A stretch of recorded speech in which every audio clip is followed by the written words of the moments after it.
Now that we've looked at the three main elements of a quality message, let's look at how to choose a topic.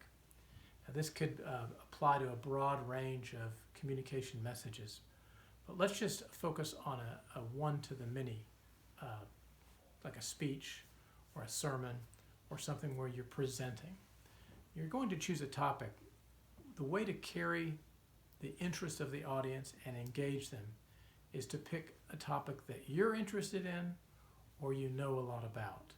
So either go with something that you're interested in and you don't know a lot about, like let's say you've never taken up the sport of golfing, or you've never discussed Moses and the person of Moses and who he was and what he did.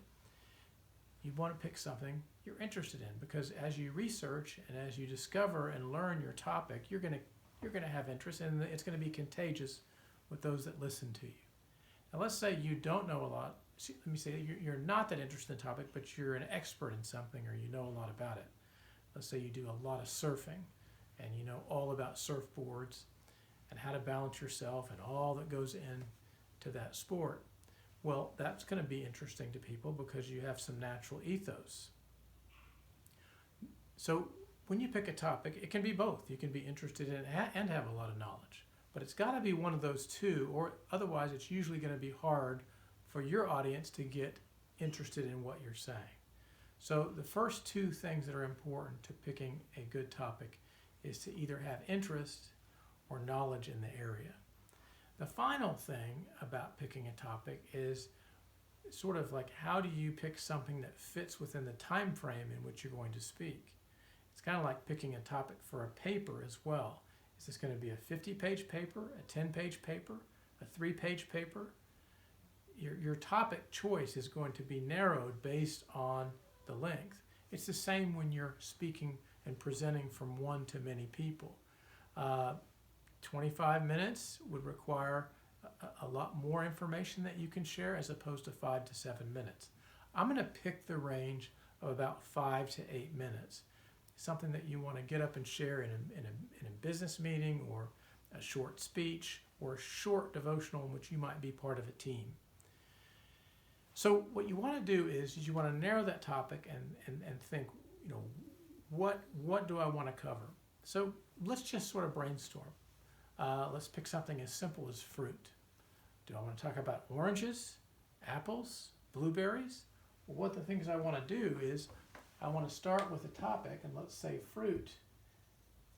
All right, and then I just do a rule of 3. And then from here, I'm going to do a rule of 3. And I'm going to keep moving down until I find something that I like. So let's say I want to talk about fruit. Do I want to talk about blueberries? Do I want to talk about apples? Or do I want to talk about oranges? Okay, well, if I'm talking about blueberries, what do I want to talk about blueberries? Well, I would be interested in knowing why the color is there. Or I'd be interested in knowing how nutritious this is.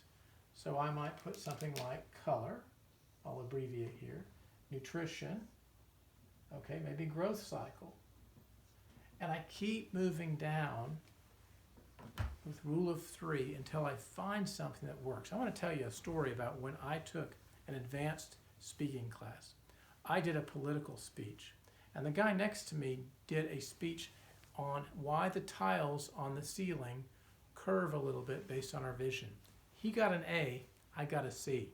The reason why I probably got a C is I tried to pack lots of knowledge and information, lots of reasoning and logic, but I didn't really have a lot of pathos, and I didn't arrange it very well, and it was hard for people to follow and get involved. But his was so narrow and so appropriate for that time frame that when you walked away, you got an understanding and were interested that when you look at a square tile, you're actually not looking at a square tile. It has a little bit of a shape to it, and he explained why our sight and the science behind it.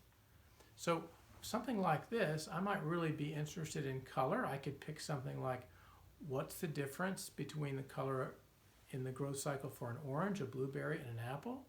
Or I might just be really interested in the blueberry and pick 2 or 3 things about the blueberry. I think that's the direction I would want to go, because as I'm teasing this out, I'm not really interested in apples or oranges. It's that color of the blueberry that really interests me. So I would say, what's the science behind the color? I do a rule of three. Or I could pick nutrition or a combination. It's that winnowing down or whittling down those specifics, and then you scoop together 2 or 3 things that can become main points, and that's where you begin choosing your topic. So again, pick something you're interested in. Blueberries. Pick something you know a lot about. I don't know a lot about blueberries, but I've got the interest. And the next thing would be narrow that for the time frame that you can cover the information.